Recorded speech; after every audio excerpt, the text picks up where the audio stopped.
From the frozen north they came, a land of ice and shadow. Scandinavia, a harsh cradle. Deep fjords cut through mountains and dark forests whispered ancient secrets. The sea was their constant companion. It shaped them, it challenged them, and it promised paths to unknown worlds. This environment forged a unique people, strong, resilient, unyielding. They were the Norsemen, people of the bays, the Viks. Life was a struggle against the elements.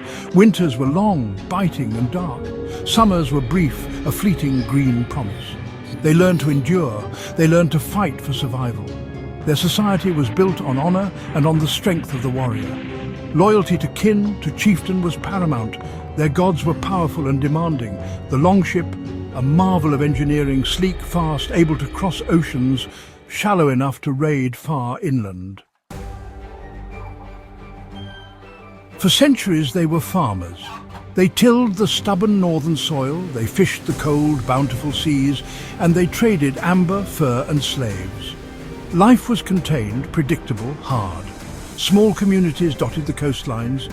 Internal squabbles were common, but the wider world knew little of them. This was before the storm broke, before their name became a whisper of fear. What changed this ancient rhythm? Perhaps the land could no longer feed them all. Populations grew, resources became scarce. Perhaps young chieftains sought glory and wealth beyond their shores. Political instability at home played a part. Stronger leaders consolidated power. Others looked outward for new domains. Their magnificent ships offered a way, a path to riches, to fame, to new lands.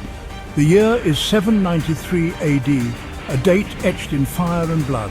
The holy island of Lindisfarne, off the coast of England. Monks prayed, unaware of the danger. Then dragon prows appeared on the horizon. Norsemen, raiders, unexpected, brutal. The Vikings were more than mere pirates. Their ferocity in battle was legendary, but so was their courage to explore. They were driven by an insatiable curiosity, a desire to see what lay beyond, and a pressing need for new resources, new lands to farm, new routes for trade. Their ships were not just tools of war, they were vessels of discovery, carrying them to the edges of the known world.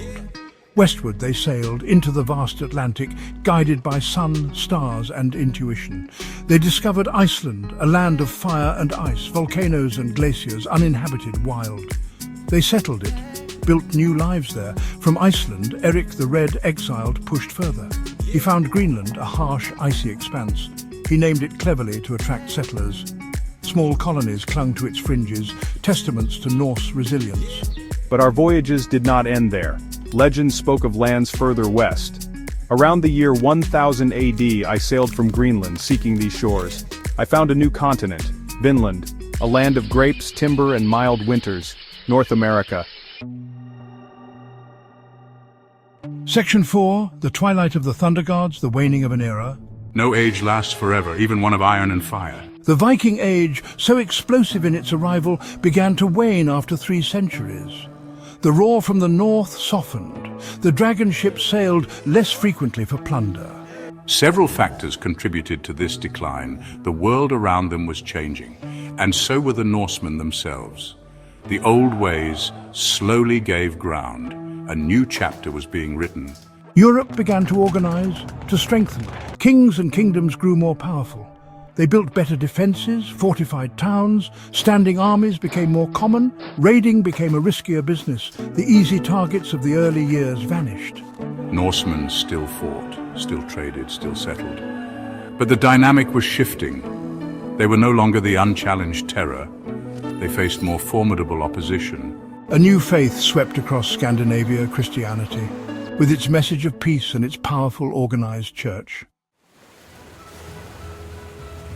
Section 5 echoes in eternity the enduring legacy of the Northmen. The Viking Age may have ended, but the Norsemen are far from forgotten. Their impact echoes through time. Their legacy is woven into our modern world in ways we often don't realize. They left an indelible mark on lands they raided and lands they settled.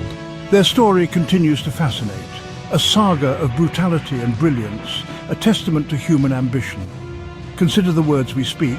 English is rich with Norse influence. Words like the even days of the week, Tuesday for Tyr, Wednesday for Odin, Woden. Thursday for Thor, Friday for Freya or Frigg. Their language lives on, a daily reminder of their presence in the very fabric of our communication. They carved out trade routes connecting Scandinavia to Byzantium to the Middle East. They founded cities or helped them grow: Dublin in Ireland, York, Jorvik in England, Kiev in modern Ukraine. Their genetic heritage spread far and wide, mixing with populations across Europe. Their spirit of adventure, of enterprise, shaped the development of nations. Their influence is more than just history.